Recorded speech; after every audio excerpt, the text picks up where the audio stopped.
नमस्कार साथियों, स्वागत है आप सभी का हमारे YouTube चैनल पे। तो आप सभी के लिए आज हम लेके आए हैं भारत की जो संसद है उससे रिलेटेड जो क्वेश्चंस बनते हैं, चाहे वो संविधान को लेके हो या किसी भी तरह का संसद से रिलेटेड क्वेश्चन हो, वो यहाँ पे हम सोल्व करेंगे। तो आप सबके लिए बता दें कि भाई जो हमने नया संसद भवन बना है उससे संबंधित हमने पहले प्रश्न कर लिए हैं। आज हम जो है भारतीय संविधान में जो संसद जो पुराने रूप से जो चली आ रही है, जो संसदीय जो परंपरा है वो चली आ रही है, उसको लेके हम यहाँ पे बात करेंगे। आज का हमारा जो पहला सवाल है कि भारत के संविधान में संसदीय जो प्रणाली है वो किस देश से ली गई है। चार ऑप्शन आप सबके सामने हैं। 50 क्वेश्चन यहाँ पर मैंने शामिल किए हैं। किसी भी क्वेश्चन में एक तो कोई समस्या हो तो वो आप कमेंट बॉक्स में ज़रूर लिखिएगा। इसके अलावा अगर आपके कोई क्वेश्चन मतलब आपको लगे कि भाई इस क्वेश्चन में थोड़ा ऐसा होना चाहिए या इस प्रकार के क्वेश्चंस आने चाहिए, उसके लिए भी आप कमेंट करें। और आने वाला वीडियो किस तरह का हो, मतलब कौन से टॉपिक पे हो, वो आप कमेंट बॉक्स में लिख सकते हैं। इसके अलावा जो हम यहाँ पे आज 50 क्वेश्चन करेंगे, उन 50 क्वेश्चनों में आपके कितने सही हो रहे हैं उसके लिए भी आप कमेंट जरूर कीजिएगा। तो पहला सवाल है कि भारत के संविधान में संसदीय प्रणाली किस देश से ली गई है। सही इसका उत्तर जो रहेगा वो रहेगा ब्रिटेन। ऑप्शन नंबर डी यहाँ पे राइट आंसर हो जाएगा। सवाल नंबर हमारा 2 है कि भारतीय संसद के कितने अंग हैं। भारतीय संसद के जब भी आपको अंग पूछे कितने बताने हैं, 3 बताने हैं। एक तो आएगा अपने राज्यसभा, दूसरा अपने आएगा लोकसभा, और तीसरा अपना जो आएगा वो आएगा राष्ट्रपति। कौन आएगा? राष्ट्रपति। वर्तमान राष्ट्रपति का अगर नाम आपसे पूछे तो वो लिखना है आपको द्रौपदी मुर्मू।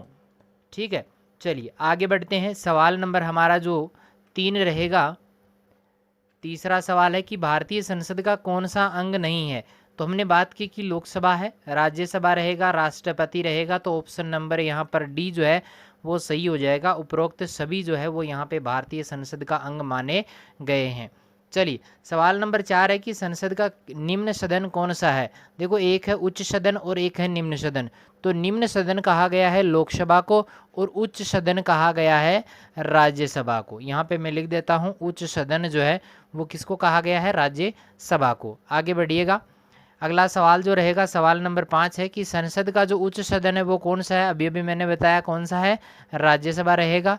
सबसे पहले एक बात मैं और बताना चाहूँगा कि जब भी मैं किसी टॉपिक के जीके से रिलेटेड जो क्वेश्चंस लेके आता हूँ, मल्टी चॉइस क्वेश्चंस, एमसीक्यू जो क्वेश्चंस मैं लेके आता हूँ, सबसे पहले सरल वाले क्वेश्चंस जो है वो यहाँ पे करवाए जाते हैं ताकि आपका एक बेस थोड़ा सा तैयार हो सके। उसके बाद में आपको बढ़िया बढ़िया क्वेश्चन मिलेंगे। संसद से रिलेटेड यहाँ पे 2 वीडियो शायद बन जाएंगे, 2 या 3 होते हैं, जितने भी होते हैं सारे आपको करवाएंगे। ठीक है, चलिए इसका जो सही उत्तर है राज्यसभा रहेगा। अगला सवाल है कि राज्यसभा के संदर्भ में निम्नलिखित कथनों पर आपको विचार करना है। सबसे पहले मैं बात करूं तो संविधान के अनुच्छेद 80 का जो संबंध है वो राज्यसभा है। इसके अलावा है अगला है कि इसके सदस्यों की संख्या अधिकतम 250 निर्धारित है। तीसरी में बात करूं तो राज्यसभा का जो सभापति होता है वो उपराष्ट्रपति होता है। तो देखिएगा, इसका सही उत्तर है कि ऑप्शन ए, 2 और 3 तीनों ही यहाँ पर कथन जो है वो सही है। 80 का संबंध राज्यसभा से है, 250 इसकी सदस्य संख्या है और इसका जो सभापति होता है वो उपराष्ट्रपति होता है। ठीक है, जो कि अभी वर्तमान में जगदीप धनखड़ जी हैं। अगला सवाल है कि संसद के दोनों सदनों का जो संयुक्त सत्र होता है उसको कौन बुला सकता है।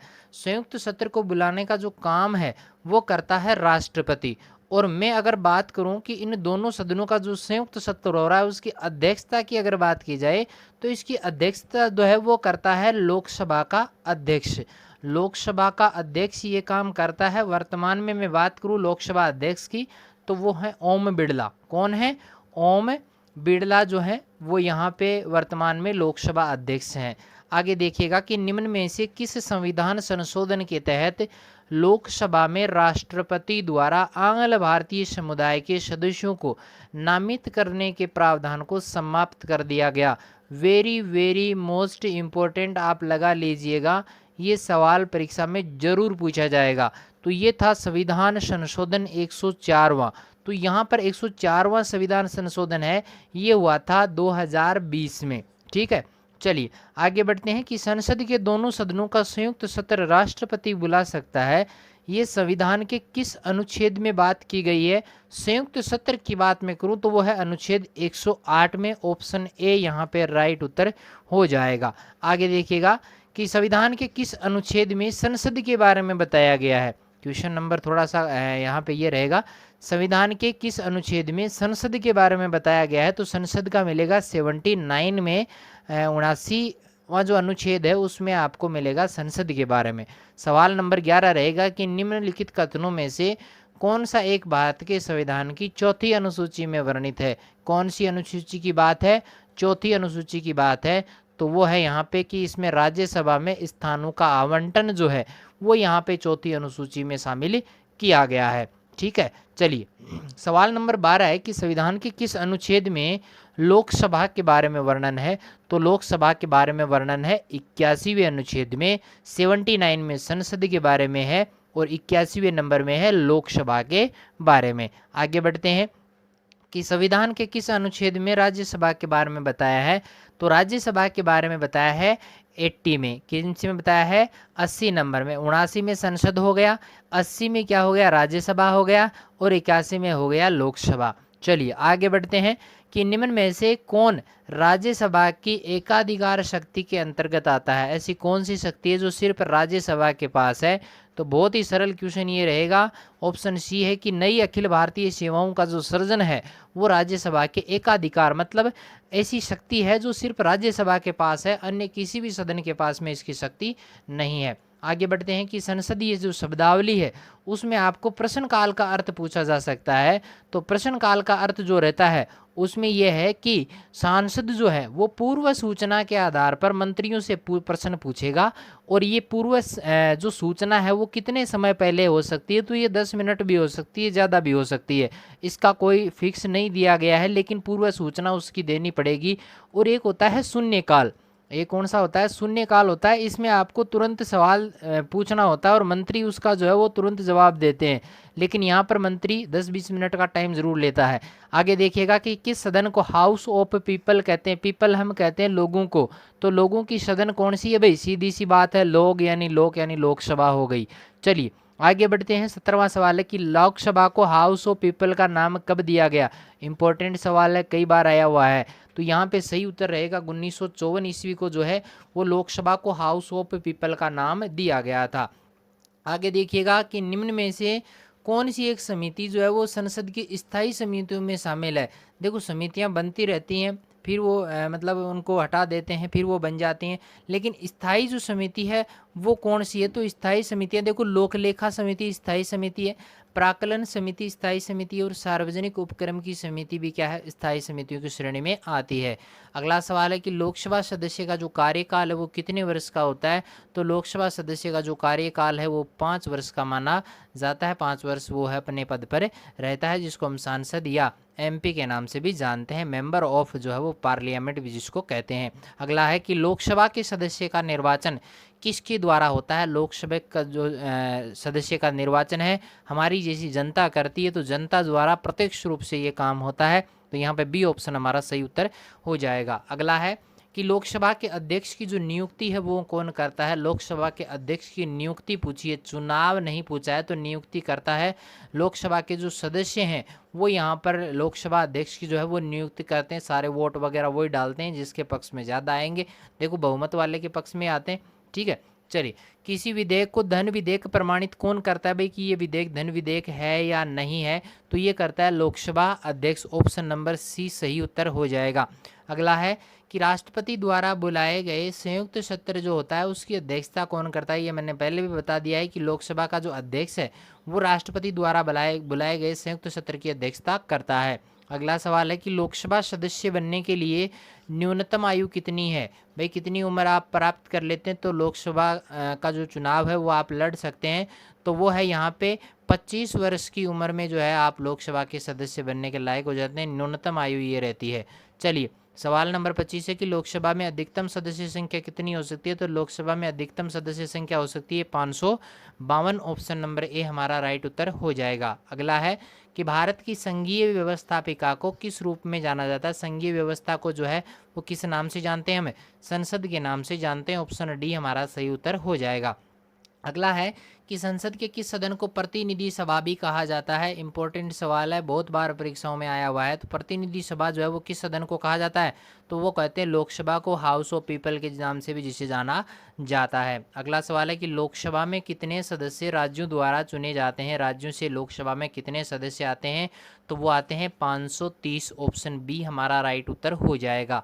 सवाल नंबर 29 है कि निम्नलिखित में से कौन सा एक प्रावधान भारतीय संविधान के अंतर्गत संसद के सदस्यों के विशेषाधिकारों और उन्मुक्तियों को निर्धारित करता है। इम्पोर्टेंट सवाल है, बढ़िया से इसको लिख लेना कि एक ऐसा प्रावधान जो संसद के सदस्यों के विशेषाधिकारों और उन्मुक्तियों का निर्धारण करता है, तो वो है अनुच्छेद 104। ऑप्शन ए हमारा सही उत्तर हो जाएगा। सवाल नंबर 30 है कि मंत्रिपरिषद सामूहिक रूप से किसके प्रति उत्तरदायी होती है, तो वो होती है लोकसभा के प्रति। ऑप्शन ए राइट उत्तर रहेगा। अगला है कि लोकसभा की कार्रवाई के लिए न्यूनतम कितने सदस्य उपस्थित होने चाहिए, तो यहाँ पे कितने सदस्य होने चाहिए, 1/10 जो सदस्य हैं वो वहाँ पर उपस्थित होंगे, तभी लोकसभा की कार्रवाई शुरू की जा सकती है। अगला है कि सदन की कार्रवाई के लिए न्यूनतम 1/10 सदस्य उपस्थित होने चाहिए। इसे किस नाम से जानते हैं, तो इनका नाम भी रखा गया है भाई। तो नाम है इनका, गणपूर्ति भी कहते हैं और उसको कोरम भी कहते हैं। तो उपरोक्त दोनों यहाँ पे सही उत्तर हो जाएगा। अगला है कि भारतीय संविधान के किस अनुच्छेद में कहा गया है कि संघ के लिए एक सदन होगी जो राष्ट्रपति और 2 सदनों से मिलकर बनेगी। तो भाई ये किस में कहा गया है, अनुच्छेद 79 में कहा गया है। ऑप्शन बी हमारा सही उत्तर हो जाएगा। क्वेश्चन थोड़ा सा घुमाया, ये नहीं पूछा कि संसद के बारे में कौन से अनुच्छेद में कहा गया है। सवाल ऐसा पूछ लिया कि जो है एक संसद होगी और राष्ट्रपति 2 सदन मिलकर उसका निर्माण करेंगे, तो वो कौन से अनुच्छेद में है, 79 में है। अगला है कि निम्नलिखित में से कौन संसद का अनन्य भाग नहीं है, तो देखो राष्ट्रपति भी है, लोकसभा भी है, राज्यसभा भी है, उपराष्ट्रपति उसका अनन्य भाग नहीं है। ऑप्शन बी राइट उत्तर हो जाएगा। अगला है कि भारत की पहली महिला लोकसभा अध्यक्ष कौन थी, तो पहली महिला लोकसभा जो अध्यक्ष थी वो थी Meera Kumar. Option B D हमारा राइट उत्तर हो जाएगा। सवाल नंबर 36 है कि वर्तमान में लोकसभा के अध्यक्ष कौन है, तो वर्तमान में लोकसभा के अध्यक्ष मैंने बताया था ओम बिरला जो है वो वर्तमान में लोकसभा के अध्यक्ष हैं। चलिए सवाल अगला रहेगा कि राष्ट्रपति लोकसभा में कितने अंग भारतीय समुदाय की नियुक्ति करता है। लोकसभा की बात करें तो लोकसभा में कितने अंग भारतीय समुदाय के होते हैं, 2 ही होते हैं। तो यहाँ पे ऑप्शन नंबर ए हमारा सही उत्तर हो जाएगा। अगला है कि लोकसभा में अधिकतम सदस्यों की संख्या 552 है। इनमें से अधिकतम कितने चुने जाते हैं, तो चुने जाने वाले हैं 550 चुने जाते हैं और 2 का मनोनयन होता है राष्ट्रपति के द्वारा आंग्ल भारतीय समुदाय से। अगला है कि भारत के पहले लोकसभा अध्यक्ष कौन थे। सबसे पहले लोकसभा अध्यक्ष की मैं बात करूं तो वो थे अपने जीवी मावलंकर। ऑप्शन नंबर ए सही उत्तर हो जाएगा। अगला है कि संसद में 12 बजे से पहले का जो समय है वो क्या कहलाता है, तो 12 बजे से पहले का जो समय प्रश्नकाल है और 12 बजे के बाद का जो समय होता है वो शून्यकाल के नाम से जाना जाता है।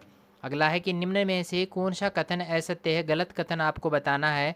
तो लोकसभा को संसद का प्रथम सदन कहा जाता है, राज्यसभा को संसद का द्वितीय सदन कहा जाता है, या राज्यसभा एक अस्थायी सदन है, या लोकसभा संसद का लोकप्रिय सदन है। तो देखो राज्यसभा जो होती है वो एक स्थायी सदन होती है, ना कि अस्थायी सदन। तो यहाँ पे ऑप्शन नंबर सी हमारा सही उत्तर हो जाएगा। चलिए आगे बढ़ते हैं कि संसद को भंग करने के लिए कौन सक्षम है, कौन ऐसा व्यक्ति है जो संसद को भंग कर सकता है, तो वो एक ही व्यक्ति है, वो है राष्ट्रपति। ऑप्शन ए हमारा सही उत्तर हो जाएगा। अगला है कि संसद के कितने सत्र होते हैं, तो संसद के देखो भाई 3 सत्र होते हैं। एक बजट सत्र होता है, एक मानसून सत्र होता है और एक शीतकालीन सत्र होता है। तो यहाँ पे option number D right answer हो जाएगा। सवाल नंबर अगला रहेगा कि संसद के प्रश्नकाल और कार्यसूची के मध्य का जो समय है उसे हम क्या कहते हैं, तो उसके समय मध्य का जो समय है वो शून्यकाल, या हम जिसको 0 हावर के नाम से भी जानते हैं। ऑप्शन सी यहाँ पे राइट उत्तर हो जाएगा। उपयुक्त दोनों जो है वो इसके बीच का समय माना जाता है। अगला है कि राज्यसभा में प्रत्येक 2 वर्ष के बाद में कितने सदस्य जो है वो सेवानिवृत्त होते हैं, तो प्रत्येक 2 वर्ष के बाद में संसद के जो है 1/3 जो सदस्य हैं वो यहाँ पे सेवानिवृत्त हो जाते हैं, उनके स्थान पर नए सदस्यों का जो मनोनयन है वो हो जाता है। अगला है कि संसद के 2 क्रमिक अधिवेशनों के बीच अधिकतम कितने समय अंतराल की अनुमति होती है। 2 अधिवेशन होते हैं, उनके बीच में कितना का समय का अधिकतम अंतराल हो सकता है, तो लास्ट जो है वो 6 माह का हो सकता है। ऑप्शन सी यहाँ पे राइट उत्तर हो जाएगा। अगला है कि भारतीय संसद के दोनों सदनों की संयुक्त बैठक किस संबंध में होती है, तो देखो साधारण विधेयक जो होता है उसके संबंध में संयुक्त बैठक बुलाई जा सकती है और उसकी अध्यक्षता लोकसभा अध्यक्ष करता है। सवाल नंबर 48 रहेगा कि स्वतंत्र भारत के संसदीय इतिहास में अभी तक कितनी बार संयुक्त बैठक बुलाई जा चुकी है। तो संयुक्त बैठक अभी तक वर्तमान की मैं बात करूं तो 3 बार जो है वो यहाँ पे संयुक्त बैठक बुलाई जा चुकी है। विवाद की स्थिति में ऐसा काम होता है। अगला है कि संसद का कौन सा सदन कभी भंग नहीं होता है। तो कभी भंग नहीं होने वाला जो सदन है वो है राज्यसभा। तो यहाँ पे राज्यसभा जो है वो एक स्थायी सदन माना जाता है। 1/3 सदस्य जो है प्रत्येक 2 वर्ष के बाद में रिटायर हो जाते हैं। सवाल नंबर आज का लास्ट रहेगा कि राज्यसभा के सदस्यों का जो कार्यकाल है वो कितने वर्षों का होता है। तो राज्यसभा के जो सदस्य हैं उनका कार्यकाल माना जाता है 6 वर्ष का, और प्रत्येक 2 वर्ष के बाद में 1/3 जो सदस्य हैं वो रिटायर हो जाते हैं। तो आज का हमारा वीडियो आपको कैसा लगा है कमेंट करके जरूर बताइएगा। वीडियो पसंद आता है तो लाइक जरूर करना है, दोस्तों के साथ में शेयर भी करना है, और इसी प्रकार के वीडियोस देखने के लिए चैनल को सब्सक्राइब जरूर करें। मिलते हैं नए वीडियो के साथ में, तब तक के लिए थैंक यू।